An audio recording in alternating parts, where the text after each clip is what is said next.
খালা, ভ্রমর কি ঘুমিয়েছে? সায়রা করিম চমকালেন ঠিকই, কিন্তু ছেলেকে সেটা বুঝতে দিলেন না মোটেও। মনোযোগ দিয়ে খেতে লাগলেন যেন তিনি কিচ্ছুটি শুনতে পাচ্ছেন না। ওপাশ থেকে কি উত্তর এলো শোনা গেল না, তবে এপাশ থেকে সাদাব বলল, ঘুমানোর আগে ওষুধ খেয়েছিল? নুরুন্নাহারের উত্তর শুনে স্বস্তির নিঃশ্বাস ফেলল সাদাব। পরক্ষণেই বলল, দুদিন একটু সাবধানে থাকতে বলো, বাড়ি থেকে একা বের হতে দিও না। ফিস ফিস গলায় আরও অনেক কথা ভেসে এলো। সাদাব শুনল, চোয়াল ছক্ত করে বসে রইল। কথা শেষ হওয়া মাত্রই ফোন ছুঁড়ে মারল ফ্লোরে। অমনি সেটা কয়েক টুকরো হয়ে চারিদিকে ছড়িয়ে পড়ল। সায়রা করিম ছেলের রাগের সাথে পরিচিত, কিন্তু এবারের রাগটা ভিন্ন। এতক্ষণ এটা ক্লিয়ার যে কোনো কারণে মাহদিয়াকে নিয়ে চিন্তিত সে। কোনো উচ্চবাচ্য না করে ঠান্ডা মাথায় বললেন, কার রাগ কিসের ওপর দেখাচ্ছিস? ওই লোকটা শুধু বিবেকহীন পশু না, আস্ত একটা জানোয়ার। বাবা বলে ডাকতেও মুখে বাঁধে। অসুস্থ একটা মেয়ের সাথে এত বাজে ব্যবহার করেন কি করে উনি? কথা বলার সময় হুঁশজ্ঞান হারিয়ে ফেলেন নাকি? সমস্যাটা যে মাহাদিয়াকে নিয়ে এবার নিশ্চিত হলেন সায়রা করিম।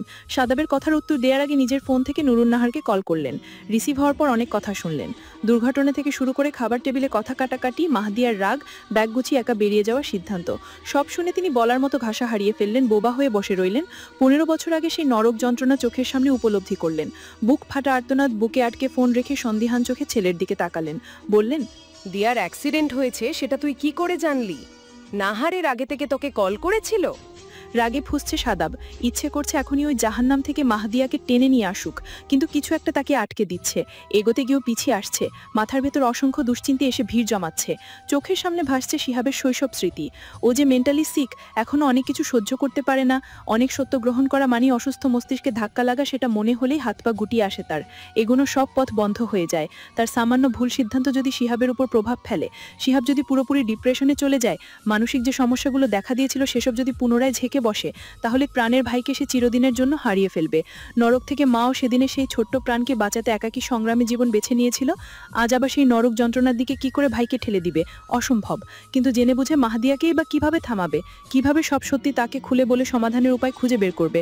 মাথা যেন কাজ করছে না আর। এমন সময় আবার সায়রা করিম বললেন, বললি না তো রিয়া অসুস্থ? তুই জানলি কি করে? কপালে হাত দিয়ে চিন্তিত স্বরে নিয়ে জবাব দিল, দুর্ঘটনার সময় আমি ওখানে ছিলাম। সব ঘটনা খুলে বলল। সায়রা করিম চমকেও গিয়ে আবার ছেলের কাণ্ডজ্ঞান দেখে হতাশ হয়ে রেগে গেলেন। বললেন, ওই লোককে বকে লাভ কি? দোষ তো তোর মাঝেও আছে। অসুস্থ মেয়েটাকে মাঝ রাস্তায় ফেলে এসে এখন রাগ দেখাচ্ছিস। রোগীরা অপেক্ষায় ছিল, দেরি হচ্ছিল আমার। ও যথেষ্ট স্ট্রং, একা সামলে নিতে পারবে ভেবে। কথা ঘুরিয়ে লাভ নেই টোটন। আমি তোকে খুব ভালো করে চিনি। তুই এখনো চাস না মাহাদিয়া তোর খোঁজ জানুক, তাই এই কাজটা করেছিস। সায়রা করিম যথেষ্ট আহত হলেন। সাদাব মায়ের মনের অবস্থা বুঝে তড়িঘড়ি চেয়ার ছেড়ে দাঁড়ালো। পিছন থেকে মাকে আগলে নিয়ে বলল, রাগ করো না মা, আমায় একটু সময় দাও। আমি শীঘ্রই ওর সাথে দেখা করব, প্রমিস। শমশের আলমের সাথে কায়সার সাহেবের পরিচয় নিজেদের বিয়ের দিনই। ভালোবেসে সায়রা করিমকে নিয়ে পালিয়ে আসার পর নিজ শহরে বন্ধু বান্ধবদের সাক্ষী রেখে এই শমশের কাজীর মাধ্যমে বিয়ে নামক বন্ধনে আবদ্ধ হন দুজনে। তখন সালটা ছিল 1990। বিয়েটা হয় অক্টোবর মাসের মাঝামাঝি, অর্থাৎ 15 তারিখে। সায়রা করিম তখন 18 বছরের তরুণী ও কায়সার সাহেব 25 বছরের যুবক। প্রেমের শুরু একটা কোচিং সেন্টারে। কায়সার সাহেব তখন সুনামগঞ্জের ছাতক শহরে পড়াশোনা করতেন। মেধাবী ছাত্র হবার সুবাদে বেশ কয়েকটা টিউশনি করাতেন ওখানকার 6ষ্ঠ থেকে 10ম শ্রেণীর ছাত্রছাত্রীদের। সেই টিউশনির ছাত্রী ছিলেন বেগম সায়রা করিম। বয়সটা নিহাত কম ছিল না, কিন্তু প্রেম ভালোবাসা জীবনে আসলে বয়স কম হোক কি বেশি ভুল মানুষ করেই। চিঠি আদান প্রদান ও টুকরো টুকরো আনাপের মাধ্যমে দুজনের মনেই ভালোবাসার বীজ বপন হতে শুরু করে। তাই থেকে তাদের জীবনেও ভুলের সূচনা ঘটে। তারাও ভুল করেছিলেন। তাদের এই ভুল কায়সার শাহিদের পরিবারের লোকজন মেনে নিলেও সায়রা করিমের বাবার বাড়ির লোকজন সহজে মেয়ের এই ভুল গ্রহণ করতে পারেননি। শ্বশুর বাড়িতে জম্পেশ আয়োজন করে বধূবরণ করা হয়। সায়রা করিমের বাবার বাড়ির আত্মীয় স্বজনকেও দাওয়াত দেওয়া হয়, কিন্তু তারা কেউ সেই দাওয়াত গ্রহণ করেননি। উল্টে সায়রা করিমের বাবা ফজলে করিম চিঠি পাঠিয়ে কায়সার সাহেবের বাবা মাকে বলেছিলেন, আপনারা যেহেতু তাকে গ্রহণ করেছেন, তখন আজ থেকে সে আপনাদের মেয়ে হয়েই থাকুক। আমার বাড়িতে ওকে আর পাঠাবেন না। এই বাড়ির দরজা ওর জন্য বন্ধ ঘোষণা করলাম। শমশের কাজী তখন পেটের দায় শহরের একটা কোণে কাজী অফিস খুলে বসেন। খুব একটা পরিচিতি না থাকলেও ধীরে ধীরে এই প্রফেশনে তিনি মানিয়ে নেন। তার এখানে বেশিরভাগই পালিয়ে আসা প্রেমিক প্রেমিকার বিয়ে শাদী হয়। লোকমুখে প্রচলিত নাম এই শমশের কাজীর বয়স এখন 60-এর অধিক, কিন্তু তবুও এই প্রফেশন তিনি ছাড়তে পারেননি। বিয়ের পর স্বামী সংসারে পর্যাপ্ত সাপোর্ট পান সায়রা করিম। সংসারে মনোযোগ দেওয়ার পাশাপাশি পড়াশোনার দিকটাও যথেষ্ট যত্ন নিয়ে সামলে ওঠেন তিনি। গ্র্যাজুয়েশন শেষ করে পুরোদস্তুর সংসারী হয়ে যান। স্বামী, সংসার, সন্তান সবই হয়ে ওঠে তার আপন।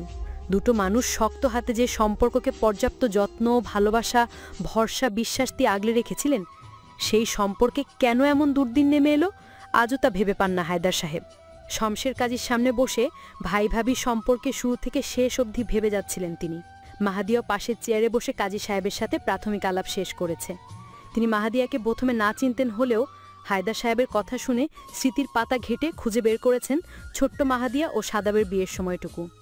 ম্যারেজ সার্টিফিকেটটা খুঁজতে খুঁজতে না পেয়ে একসময় খাতাপত্রে চেক করে দেখলেন বহু বছর আগে সাইরা করিম কোন এক সময় এসে ম্যারেজ সার্টিফিকেট তুলে নিয়েছিলেন।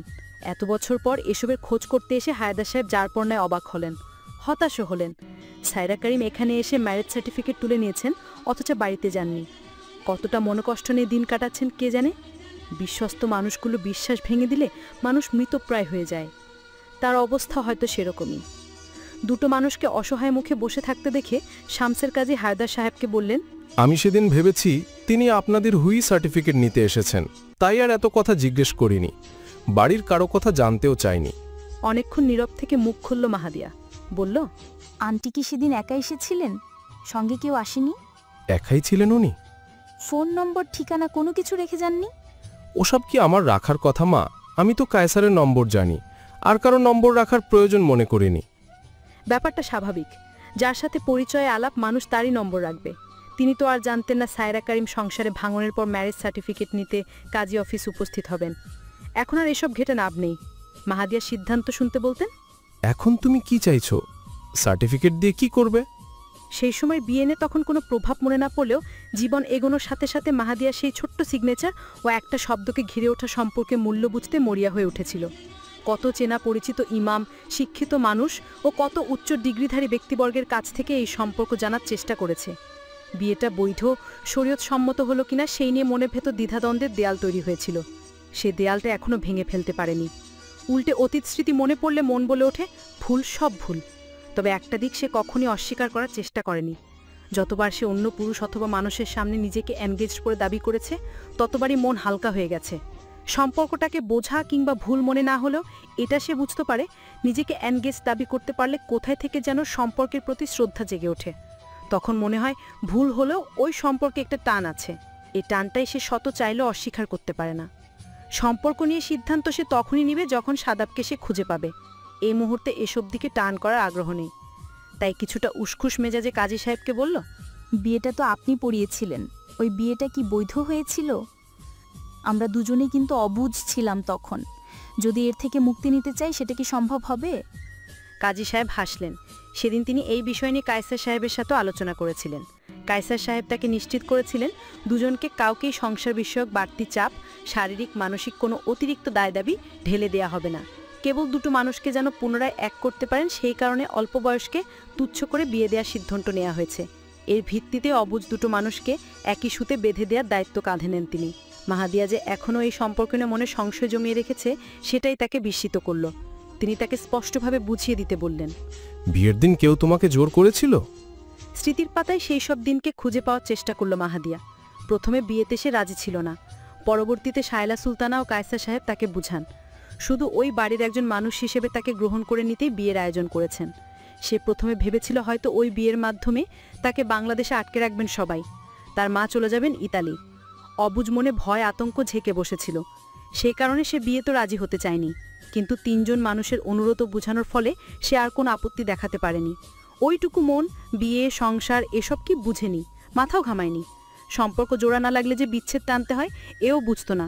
সে পড়তে পারবে, বিদেশ ঘুরতে পারবে, নিজের ব্যাপারে যা খুশি সিদ্ধান্ত নিতে পারবে, এইসব সুযোগ সুবিধার কথা উঠায় রাজি হওয়া ছাড়া কোনো উপায়ও ছিল না তার। নির্ভয় কবুল বলেছিল। তখন পুরো বিষয়টা তার কাছে পুটুর পুটুর খেলায় মনে হয়েছিল। মনে হয়নি জীবনের একটা বিশেষ সিদ্ধান্ত ছিল ওটা। এখন যখন বুঝতে পারে বড্ড আফসোস হয়। নিজের ভুল সিদ্ধান্ত নিয়ে দুশ্চিন্তা শুরু হয়। কি উপায় হবে সেই নিয়ে মন সারাক্ষণ দোটানায় ভোগে, অথচ কোনো সমাধান মিলে না। কেউ তাকে জোর করেনি, কিন্তু তাকে যা যা বলা হয়েছে সবটা পরিষ্কারভাবে তুলে ধরতেই মাহাদির করল, এমন না যে আমাকে ধরে বেঁধে রাজি করানো হয়েছে। আমাকে বলা হয়েছে এটা শুধু কাগজ হয়েই থাকবে। বড় হয়ে নিজেকে প্রতিষ্ঠিত করে যদি কোনোদিন দেশে ফিরি তবে এই সম্পর্কটাকে পুনরায় পাকাপোক্ত করা হবে। দেখো, তুমি তখন নাবালিকা ছিলে ঠিকই, কিন্তু সাবালক ছিল। বয়সটা আইনি ঝামেলা হলেও শরীয়ত মতে বিয়েটা বৈধ হয়েছে। যেহেতু কোনো জোড়াজুড়ি ছিল না, সাদাবু যথেষ্ট উপযুক্ত ছিল। বিয়ের বয়স না হলেও সে অবুঝ ছিল না। তোমার গার্ডিয়ানও উপস্থিত ছিলেন। তোমার উপর কোনো প্রকার শারীরিক নির্যাতনও হয়নি। সেক্ষেত্রে এটা এখন অস্বীকার করার কোনো উপায় নেই। তবে তুমি চাইলে বিচ্ছেদ টানতেই পারো। একজন উপযুক্ত মেয়ে বড় হওয়ার পর তার জীবনের সিদ্ধান্ত সে নিজেই নিতে পারে। দেশীয় আইনে তা স্বীকৃত। আবার ইসলামেও জোড়াজুড়ি করতে নিষেধ করা হয়েছে। তাই তুমি চাইলে অল্প বয়সের এই বিয়ে নামক নামমাত্র সম্পর্ক থেকে মুক্তি নিতেই পারো। তার জন্য তোমাদের দুজনকে মিলে সিদ্ধান্ত নিতে নিবে। তোমার একার সিদ্ধান্ত কিংবা সিগনেচারে বিচ্ছেদটা সম্ভব নয় মা।